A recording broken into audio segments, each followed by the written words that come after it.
यह डिक्टेशन आपको achievers classes की तरफ से दी जा रही है। आपकी डिक्टेशन अगले 3 सेकंड में शुरू होगी। 3, 2, 1 स्टार्ट। दर्पण एक ऐसा साधारण प्रतीत होने वाला वस्तु है, जो न केवल भौतिक दृष्टि से बल्कि सांस्कृतिक, मनोवैज्ञानिक और दार्शनिक दृष्टि से भी अत्यंत महत्वपूर्ण स्थान रखता है। स्टॉप। यह केवल हमारे चेहरे का प्रतिबिंब दिखाने वाला उपकरण नहीं है, बल्कि यह हमारे भीतर झांकने, आत्मनिरीक्षण करने और सत्य को स्वीकार करने का माध्यम भी बन जाता है। स्टॉप। जिस प्रकार जल की सतह पर किसी वस्तु की छवि बनती है, उसी प्रकार दर्पण भी हमारे अस्तित्व, विचारों और भावनाओं का प्रतिबिंब बन जाता है। स्टॉप। दर्पण की उत्पत्ति कब हुई, इसका कोई निश्चित प्रमाण नहीं है, परंतु यह अनुमान लगाया जाता है कि प्राचीन काल में मनुष्य ने जब पहली बार शांत जल की सतह में अपनी आकृति को देखा होगा, तब उसे दर्पण की महत्ता का प्रथम अनुभव हुआ होगा। स्टॉप।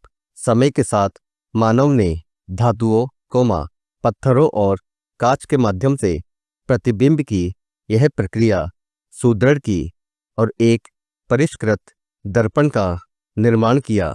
स्टॉप। आज जो आधुनिक दर्पण हमारे घरों में हैं, वे विज्ञान और तकनीक की लंबी यात्रा का परिणाम है, परंतु उनका प्रभाव आज भी उतना ही गहन है जितना उस समय था जब मनुष्य ने पहली बार स्वयं को किसी परावर्तित सतह पर देखा था। स्टॉप। पैरा। दर्पण की सबसे पहली विशेषता यह है कि यह निष्पक्ष होता है। स्टॉप। यह जैसा होता है, वैसा ही दिखाता है। स्टॉप। यह किसी प्रकार का सुधार नहीं करता, कोई कल्पना नहीं करता, कोई भ्रम नहीं पैदा करता। स्टॉप। यह न सुंदरता को बढ़ाता है, न कुरूपता को छिपाता है। स्टॉप। दर्पण में जो दिखाई देता है, वह वस्तु का यथार्थ होता है। स्टॉप। यही कारण है कि दर्पण को आत्मचिंतन का प्रतीक माना जाता है। स्टॉप। मनुष्य जब अपने मन की गहराइयों में उतरता है, जब वह अपनी कमियों, त्रुटियों और दोषों को पहचानने का साहस करता है, तब वह वास्तव में एक मानसिक दर्पण में झांक रहा होता है। स्टॉप। यह दर्पण आत्मा का होता है, जो भीतर की सच्चाई को बिना सजावट के उजागर करता है। स्टॉप। दर्पण का उपयोग केवल सौंदर्य और सज्जा तक सीमित नहीं है। स्टॉप।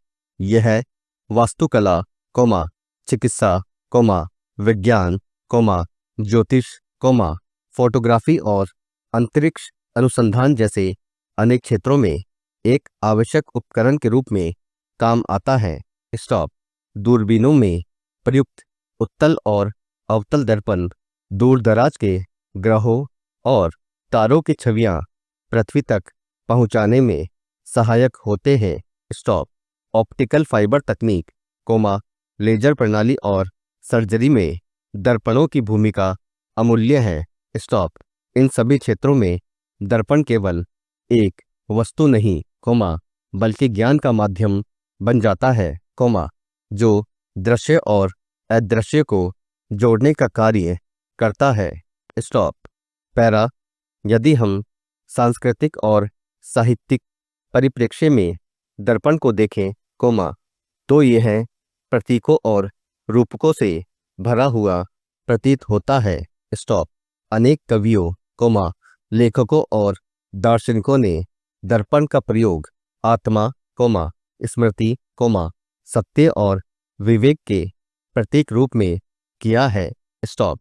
प्रेमचंद, रविंद्रनाथ ठाकुर, कबीर, तुलसीदास से लेकर आधुनिक साहित्य तक, दर्पण बार बार जीवन की वास्तविकताओं को उजागर करने का उपकरण बनकर सामने आया है। स्टॉप।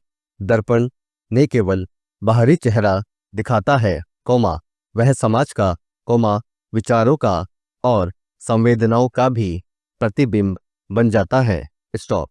जब कोई कवि लिखता है कि दर्पण झूठ नहीं बोलता, तो वह केवल एक वैज्ञानिक तथ्य नहीं कह रहा होता, बल्कि वह उस नैतिक बल की ओर संकेत करता है, जो सत्य को स्वीकार करने की क्षमता रखता है। स्टॉप। दर्पण का मनोवैज्ञानिक प्रभाव भी गहन होता है। स्टॉप। अनेक बार जब हम स्वयं को दर्पण में देखते हैं, तो हमें केवल अपना चेहरा नहीं दिखता, बल्कि हमारे चेहरे पर फैली हुई भावनाएं, हमारी चिंता, हमारी थकान, हमारी प्रसन्नता और हमारे दुख भी प्रतिबिंबित होते हैं। स्टॉप। दर्पण एक स्थिर वस्तु होते हुए भी बहुत कुछ कहता है। स्टॉप।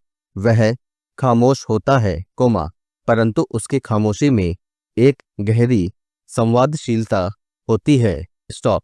विशेषतः किशोरावस्था और युवावस्था में दर्पण का संबंध आत्मसम्मान, आत्मछवि और मानसिक स्वास्थ्य से जुड़ जाता है। स्टॉप। व्यक्ति बार बार दर्पण में देखकर अपनी उपस्थिति की पुष्टि करता है, अपनी पहचान को परखता है और कभी कभी अपने आत्मविश्वास को बढ़ाता या घटाता है। स्टॉप। पैरा आधुनिक समाज में दर्पण एक सामाजिक वस्तु भी बन चुका है। स्टॉप। फैशन, सौंदर्य प्रसाधन, चलचित्र, विज्ञापन और मीडिया ने दर्पण को एक जरूरी उपकरण बना दिया है। स्टॉप। अब यह केवल देखने के लिए नहीं, दिखाने के लिए भी उपयोग किया जाता है। स्टॉप। दर्पण के सामने समय बिताना, खुद को संवारना और अपनी छवि को बार बार जांचना एक आम आदत बन चुकी है। स्टॉप। परंतु इसी के साथ यह एक मानसिक संघर्ष का भी कारण बनता है, जब व्यक्ति अपने वास्तविक स्वरूप को स्वीकार करने में कठिनाई महसूस करता है। स्टॉप। तब दर्पण एक मित्र नहीं, एक आलोचक बन जाता है, जो व्यक्ति की असुरक्षा और आत्मसंदेह को बढ़ा सकता है। स्टॉप। पैरा दर्पण का उपयोग केवल भौतिक उद्देश्यों तक सीमित नहीं है। स्टॉप। यह धार्मिक और आध्यात्मिक दृष्टि से भी अत्यंत महत्वपूर्ण है। स्टॉप। कई मंदिरों, पूजा स्थलों और ध्यान केंद्रों में दर्पण का प्रयोग प्रतीकात्मक रूप से किया जाता है। स्टॉप। आत्मा के शुद्धिकरण के लिए, सत्य की खोज के लिए और ईश्वर की छवि को देखने के लिए, दर्पण एक माध्यम बनता है। स्टॉप।